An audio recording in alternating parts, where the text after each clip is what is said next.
Welcome to SSC P3। ये introduction है paper का।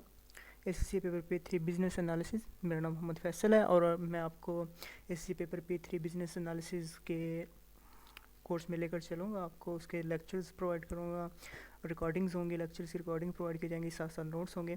तो ये हमारा पहला लेक्चर्स है बिजनेस एनालिसिस पर इंट्रोडक्शन का। इसमें हम सीखेंगे कि फ़ैक्ट्स क्या हैं, पेपर्स के फ़ैक्ट्स क्या हैं, इसमें क्या पिन पॉइंट्स हैं, एग्जामिनर क्या है, पेपर कैसे पास किया जा सकता है, सिलेबस में क्या क्या कंटेंट्स आते हैं। तो देखते हैं what is P3 all about. Paper किस चीज़ के मुतालिक है कि पेपर P3 में हम क्यों पढ़ाया जा रहा है।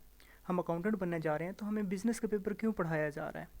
अकाउंटेंट बनना है, बिज़नेस क्यों क्या करवाया जा रहा है। तो बिज़नेस का पेपर इसलिए पढ़ाया जा रहा है क्योंकि एसएससी ऐसे आदमी बनाना चाह रहा है, अकाउंटेंट्स बनाना चाह रहा है, ऐसी ट्रेनिंग प्रोवाइड करना चाह रहा है कि वो कम्पीट कर सके मार्केट के अंदर। क्योंकि जब भी आप किसी कंपनी में जाओगे तो आप एक सीनियर लेवल पर जाकर बैठोगे और आपके भी सीनियर्स आपसे कहेंगे या कंपनी के शेयर होल्डर्स कहेंगे कि कंपनी को रन करो। तो उस वक्त आपको थोड़ा सा नॉलेज होना चाहिए बिज़नेस का भी कि कैसे कंपनी रन की जाती है। तो वही P3 उसके मुतल्लिक है। सबसे पहले strategic paper testing understanding and judgment. Word क्या है स्ट्रेटजिक पेपर? मीन्स के ये सारा पेपर जो भी है स्ट्रेटजिक के ऊपर बेस्ड करता है। यानी कि मेन तो फोकस पेपर का यही है कि जो बेस है वो स्ट्रेटजी डेवलपमेंट है, लेकिन किस लेवल पर स्ट्रेटजी डेवलपमेंट करनी है, कौन सी मैनेजमेंट इसमें इन्वॉल्व होगी, वो स्ट्रेटजिक मैनेजमेंट है। स्ट्रेटजिक मैनेजमेंट, ना कि टैक्टिकल या ऑपरेशनल लेवल की मैनेजमेंट इसमें इन्वॉल्व होती है। ओके। सेकंड है कि जो एनालाइजिंग अ सिचुएशन, जो भी सिचुएशन हो उसको कैसे एनालाइज करना है और उसका कैसे अप्रोप्रिएट किस्म का सोल्यूशन प्रोवाइड करना है। ना कि जस्ट आपको नॉलेज हो और आप उसे बता दो कि ये हुआ है, लेकिन उसका कोई अप्रोप्रिएट सोल्यूशन ना बताओ, बजाय इसके कि मैंने वो पढ़ा था, ये पढ़ा था, वो बताकर चले जाओ। ठीक है। उसके बाद है एप्लीकेशन ऑफ नॉलेज, कि हमें नॉलेज की एप्लीकेशन करनी भी आनी चाहिए। जस्ट हमें ये नहीं कि हमने 4-5 मॉडल्स याद कर लिए हैं और बस जो भी आया, जो भी क्वेश्चन है या किसी किस्म का भी सिनेरियो हमने देखा तो उसमें वो अप्लाई कर देना है। नहीं, वो देखना है कि क्या हम अप्लाई करना चाह रहे हैं और कहाँ पे अप्लाई होना और किस तरह अप्लाई होना है। ओके। उसके बाद है हमारे पास सिलेबस। सिलेबस में है strategic position, strategic choice, strategic action, business process change, information technology, project management, financial analysis और पीपल। ये 8 पार्ट्स हैं हमारे सिलेबस के। Strategic position A, strategic choice B और स्ट्रेटजिक एक्शन सी, ये 3 पार्ट्स कंपनी के बहुत बड़े एरिया को शो करवाते हैं। क्योंकि जो भी कंपनी रन कर रही होती है और स्ट्रेटजी बना रही होती है तो उसके ऊपर 3 ही पोर्शंस होते हैं, जैसे स्ट्रेटजिक पोजीशन, स्ट्रेटजिक चॉइस और एक्शन। यानी कि फॉर एग्जांपल स्ट्रेटजिक पोजीशन जो हो सकती है वो हमारी हो सकती है कि प्रॉब्लम आइडेंटिफिकेशन या करंट पोजीशन क्या जा रही है, कि कंपनी क्या कर रही है। और स्ट्रेटजिक चॉइस मतलब अल्टरनेटिव हमारे पास क्या होंगे कि किस सिचुएशन में हमने क्या करना और किस सिचुएशन में क्या नहीं करना। और स्ट्रेटजिक एक्शन क्या होते हैं, इम्प्लीमेंटेशन।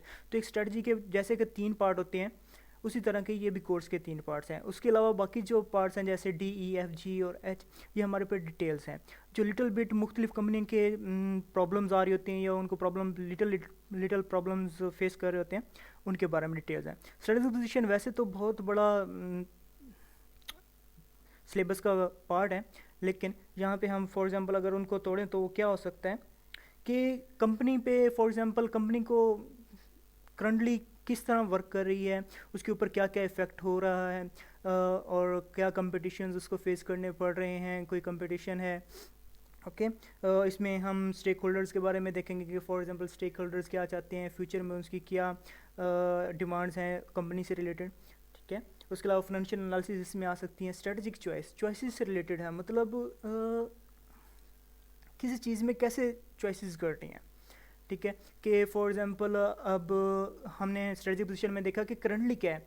स्ट्रेटजिक चॉइस में ये होगा कि हम फर्दर क्या करना चाहेंगे। अब हमने पोजीशन तो अपनी आइडेंटिफाई कर ली है, लेकिन फर्दर हम क्या करेंगे, फ्यूचर में हम क्या करना चाह रहे हैं। तो उसमें चॉइसेस होगी कि हम या तो ये करें या तो वो करें।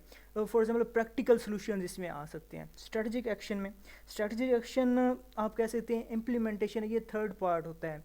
ठीक है, कि हमने अब फॉर एग्जांपल हमने अपनी करंटली पोजीशन भी आइडेंटिफाई कर ली, हमने ये भी देख लिया कि हम नेक्स्ट फ्यूचर में क्या करने वाले हैं, लेकिन क्या जो हम करने जा रहे हैं वो वाकई में वर्क करता भी है या नहीं करता। तो वो जो हमारे पास क्या वर्क करता है या नहीं करता, वो ये चीज़ हम स्ट्रेटजी एक्शन में सीखेंगे। Process change, business process change, इसके लिए हमें बिजनेस प्रोसेस का पता होना चाहिए कि बिजनेस प्रोसेस होता क्या है। हर बहुत सारे बिजनेसेस हैं तो उनके प्रोसेस भी डिफरेंट होते हैं, उनके बहुत सारे प्रोसेस हो सकते हैं। फॉर एग्जांपल हम बैंक की एग्जांपल ले लें, बैंक के प्रोसेसेस की, या कोई क्लाइंट की एग्जांपल ले लें जो ऑर्डर प्लेस करने जाए और फर्दर वहाँ देखें कि उनका बिजनेस का प्रोसेस क्या है। ऑर्डर प्लेस करते हैं, वो प्रोसेस क्या जाता है, वो जैसे ऑर्डर प्लेस करता है उसको पहले कौन देखता है, अगर वो क्रेडिट्स पर जानी है तो क्रेडिट चेक्स कौन देखता है, और उसके बाद वो क्या रिपोर्ट्स होती हैं और किस तरह करते हैं। तो ये जो भी बिज़नेस का स्टाइल होगा या जिस तरह वो वर्किंग कर रहे होंगे वो इनका बिज़नेस प्रोसेस चेंज होता है। लेकिन यहाँ पे पेपर्स के हवाले से क्या होगा कि वो बिजनेस प्रोसेस चेंज में ये देख लेगा कि रीडिज़ाइनिंग हो रही है, किसी चीज़ की भी रीडिज़ाइनिंग लिटिल बिट एरिया पर देखेगा कि ये नहीं कि मुकम्मल कंपनी ही चेंज हो रही है, ये देखेगा कि वो कैसे चेंज हो रही है। फॉर एग्जांपल वो कह सकता है कि वेब डिज़ाइनिंग है कोई, ठीक है, उसको उसको रीडिज़ाइन करवाना है। तो वो रीडिज़ाइन करवाने में क्या प्रॉब्लम्स हुई हैं, रीडिज़ाइनिंग कराने में क्या हमने काम ख़राब करवा लिया है, या कोई हमारे वर्क ठीक नहीं हुआ, ठीक है, या फिर इसमें यूजुअली दो चीज़ें वो हमें प्रोसेस चेंज में दिखवा रहा होगा कि आया कि जो हमने वर्क करवाया या प्रोसेस करवा रहा है वो इनफेक्टिव है, ठीक है, इनफेक्टिव है या इनएफिशिएंट है। ओके, उसके बाद इंफॉर्मेशन टेक्नोलॉजी। तो यहाँ पे सिलेबस में ये देख के इंफॉर्मेशन टेक्नोलॉजी भी इंक्लूडेड है, तो ये नहीं घबराना कि वो हमसे मुकम्मल इंफॉर्मेशन टेक्नोलॉजी बहुत बड़ा सब्जेक्ट है तो वो हमसे पता नहीं क्या क्या पूछेगा कि पीसी कौन सा यूज़ करना है, सॉफ्टवेयर कैसा यूज़ करना है, उसको कैसे साइन अप होते हैं या लॉगिन होते हैं, उसको क्या कैसे यूज़ करते हैं, कैसे इंटरेस्ट वगैरह करते हैं या कुछ करते हैं, वो नहीं पूछेगा। वो जस्ट हमसे कुछ पर्सपेक्टिव पूछेगा टेक्नोलॉजीज़ के साथ लिंक करके। Okay, project management. Project management वैसे तो बड़ी वास्ट इसका एरिया है, लेकिन यहाँ पे हम प्रोजेक्ट मैनेजमेंट कह सकते हैं कि कोई भी चीज़ है कि वो कैसे वर्क कर रही है, मतलब उसकी प्रोजेक्ट हो सकता है किसी चीज़ का रीडिज़ाइन करना स्मॉल एरिया का। जैसे पहले मैंने एग्जांपल दी वेबसाइट रीडिज़ाइनिंग की, तो वो यहाँ पे भी आ सकती है। रीडिज़ाइनिंग प्रोजेक्ट है, एक हमारी वेबसाइट पहले बनी हुई थी, हम उसे दोबारा बनवाना चाह रहे हैं, तो उसके लिए क्या प्रोसेस होगा, मतलब वो रीडिज़ाइन करवाना चाह रहा है, तो वो रीडिज़ाइनिंग जो है वो प्रोजेक्ट मैनेजमेंट में आ जाती है, वो एक प्रोजेक्ट है, ठीक है।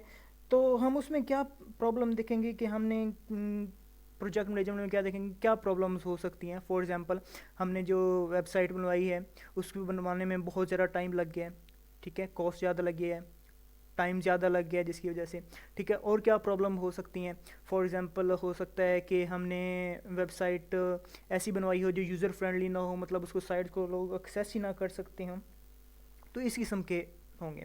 फाइनेंशियल एनालिसिस, फाइनेंशियल एनालिसिस में हम रेशियोज़ देखेंगे, प्रॉफिट रेशियोज़ हो गई, लिक्विडिटी रेशियोज़, गियरिंग रेशियोज़ वगैरह, ठीक है, ये रेशियोज़ वगैरह हम देखेंगे। तो मोस्टली तो एज अ अकाउंटेंट बनने के लिए सबको फाइनेंशियल एनालिसिस आना चाहिए, लेकिन प्रॉब्लम कहाँ होती है कि उनको कमेंट करने नहीं आ रही होती। फॉर एग्जांपल लिक्विडिटी रेशियोज़ है या करंट एसेट रेशियो है, करंट एसेट रेशियो है तो वो उन्हें कमेंट नहीं करनी आ रही होती कि वाया कि वो एक से कम हो तो फिर क्या इफेक्ट होगा और एक से ज़्यादा हो तो फिर क्या इम्पैक्ट होगा उसका, ठीक है। इसके अलावा IRR, ARR, ठीक है, रिग्रेशन एनालिसिस वगैरह इसमें होंगे।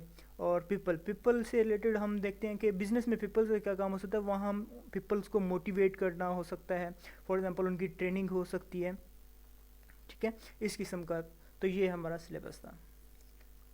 उसके बाद आता है एग्ज़ाम फॉर्मेट। तो जैसे कि मोस्टली स्टूडेंट जानते ही होंगे कि पी सीरीज़ में जो P1, P2 और P3 पेपर्स हैं उनमें 2 सेक्शंस होते हैं, सेक्शन ए और सेक्शन 2। सेक्शन ए जो P3 का है वो कंपलसरी है और 50 मार्क्स का है, ठीक है, 50 मार्क्स का। जो भी P1 और P2 और P3 का सेटअप सेम रखा हुआ है तो उनका जो है सिलेबस का सेक्शन ए 50 मार्क्स का होता है, ठीक है। और इसमें एक क्वेश्चन होता है और P3 में यूजुअली जो उसके सब पार्ट्स होते हैं वो ABC होते हैं, और कभी वो एग्जामिनर चाह सकता है कि वो ABC और D पार्ट्स भी बना दें। उसमें मेजर केस स्टडी होती है मीन्स के जो इसके ऊपर फर्स्ट क्वेश्चन में केस स्टडी बनाई जाती है वो 2.5 या 2.3 पेज के थोड़ा सा ज़्यादा इतने करीब स्टडी होती है। और इसके अलावा केस स्टडी में आपको जो नंबर्स भी इंक्लूडेड होते हैं, जो हमने पीछे सिलेबस में देखा कि फाइनेंशियल एनालिसिस होता है, तो वो यूजुअली जो नंबर्स आते हैं वो क्वेश्चन 1 में आ रहे होते हैं। ओके, सेकंड सेक्शन जो है उस वो ऑप्शनल सेक्शन होता है, उसमें 3 क्वेश्चंस होते हैं 25 मार्क्स ईच के, ठीक है। उसमें से 2 क्वेश्चंस करने होते हैं, और जो क्वेश्चन नंबर्स होते हैं 2, 3 एंड 4, और यूजुअली इनके जो सब पार्ट्स होते हैं वो 2 होते हैं, ए एंड बी। वो कभी भी ए, बी और सी बना सकते हैं। इसमें सिनेरियो शॉर्ट होता है, यूजुअली 1 पेज होता है A4 साइज़ का, और पॉसिबल चांसेस होते हैं कि इसमें भी वो लिटिल बिट नंबर्स इंक्लूड कर लें। ओके, नेक्स्ट हमारा क्या है, how to pass P3। Paper कैसे P3 पास दिया जाए। यूजुअली जब भी कोई स्टूडेंट पेपर अटैम्प्ट करना चाह रहा हो तो सबसे पहले होता है कि पेपर को कैसे पास करें, क्योंकि ये एक थ्योरेटिकल पेपर है या वर्डी पेपर है, तो प्रॉब्लम्स काफ़ी सारे स्टूडेंट्स को प्रॉब्लम हो रही होती है कि हम तो अकाउंटेंट बनने आ रहे हैं, ये थ्योरी लिखनी है तो क्या प्रॉब्लम होगी। तो उस वक्त वो सोच रहे होते हैं कि इनको कैसे पास किया जाए, ठीक है। तो पास करने के हर किसी का अपना तरीक़ेकार होता है हर पेपर का, लेकिन ये 4 स्टेप्स ऐसे हैं जो यूजुअली मोस्टली पेपर्स पे अप्लाई किए जा सकते हैं, लेकिन P3 में भी अप्लाई किए जा सकते हैं। सबसे पहले अंडरस्टैंड द थ्योरेटिकल मॉडल, कि जो सिलेबस में मॉडल्स प्रोवाइड किए जा रहे हैं उनको अंडरस्टैंड किया जाए, उनको समझा जाए कि वो उनके ऑब्जेक्टिव्स क्या हैं, वो किस तरह यूज़ होते हैं, क्यों यूज़ होते हैं, कब यूज़ होते हैं, और उसके बाद देखें कि वो मॉडल कैसे अप्लाई करना है। फॉर एग्जांपल अगर कंपनी अच्छी कर रही है तो उस सिचुएशन में ये मॉडल किस तरह अप्लाई होगा, और अगर ये कंपनी अगर अच्छे तरीके से वर्क नहीं कर रही तो फिर उस सिचुएशन में सेम मॉडल किस तरह अप्लाई होगा। उसके अलावा हमने क्वेश्चन से ये देखना होता है कि जो उसने प्रॉब्लम्स दी हुई हैं, ये जो कंपनी प्रॉब्लम फेस कर रही है, उनको सोल्यूशन कैसे देना है, बजाय इसके कि जस्ट हमें मॉडल का पता चल गया, हमने मॉडल लिख देना है ये बताए बगैर ही कि क्वेश्चन में उसने प्रॉब्लम क्या बताई हुई है। तो ऐसा नहीं करना। उसके अलावा प्रैक्टिस, जो मेन फोकस होना है प्रैक्टिस एग्ज़ाम क्वेश्चन के ऊपर होना है, और वो भी एग्ज़ाम इन्वायरमेंट में टाइम पर किया जाए, ठीक है। अब प्रैक्टिस का मतलब ये नहीं है कि उधर से क्वेश्चन पढ़ लो और बैग से जाकर उसका क्वेश्चन पेपर के एंड पर जो उसका आंसर दिया हुआ है, प्रपोज आंसर दिया हुआ है, वो रीड कर लो। इस तरह नहीं करना। इस तरह तो क्वेश्चन ज़ाया हो जाते हैं, केस स्टडीज ज़ाया हो जाती हैं, ना आपको पता चलता है कि किस तरह क्या हुआ है। इसका मतलब ये है कि आप इसे राइट करके लिख कर करो, और एग्ज़ाम प्रेशर में जिस तरह हम पेपर सॉल्व करते हैं। अच्छा, द फाइनल चीज़ जो हमारे पास है इंट्रोडक्शन में है वो एग्ज़ामिनर स्टीव हैं। बहुत फ्रेंडली और काइंड एग्ज़ामिनर हैं। काफ़ी टाइम से ये P3 का पेपर्स बना रहे हैं और एग्ज़ामिन कर रहे हैं, और ये बहुत फ्रेंडली हैं। कोई भी चीज़ पेपर में ऐसी नहीं होती जो ये हिडन रखती है। यूजुअली बहुत सारी चीज़ें ऐसी होती हैं जो ये खुद ही स्टूडेंट्स को बता रहे होते हैं, जस्ट स्टूडेंट्स ने आइडेंटिफाई करने होते हैं।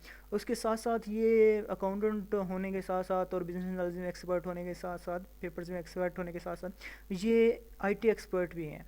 तो यूजुअली अब जब भी आप एक पेपर देखोगे बिजनेस एनालिसिस का, पेपर P3 का, ACCA के पेपर P3 का, तो आप देखोगे कि कुछ लाजमी इन्होंने IT से रिलेटेड डाला होगा कि किसी न किसी सिनेरियो में लिटिल बिट IT से रिलेटेड कुछ ना कुछ बातें होंगी। तो ये भी बहुत अच्छी बात है, क्योंकि IT से ट्रेंड आ रहा है नेक्स्ट हमारे पास सारा, तो IT की तरफ सारे बिजनेस जा रहे हैं, सब काम बिजनेस की तरफ जा रहे हैं, तो हमें IT से भी पता होना चाहिए। तो ये था हमारा इंट्रोडक्शन लेक्चर।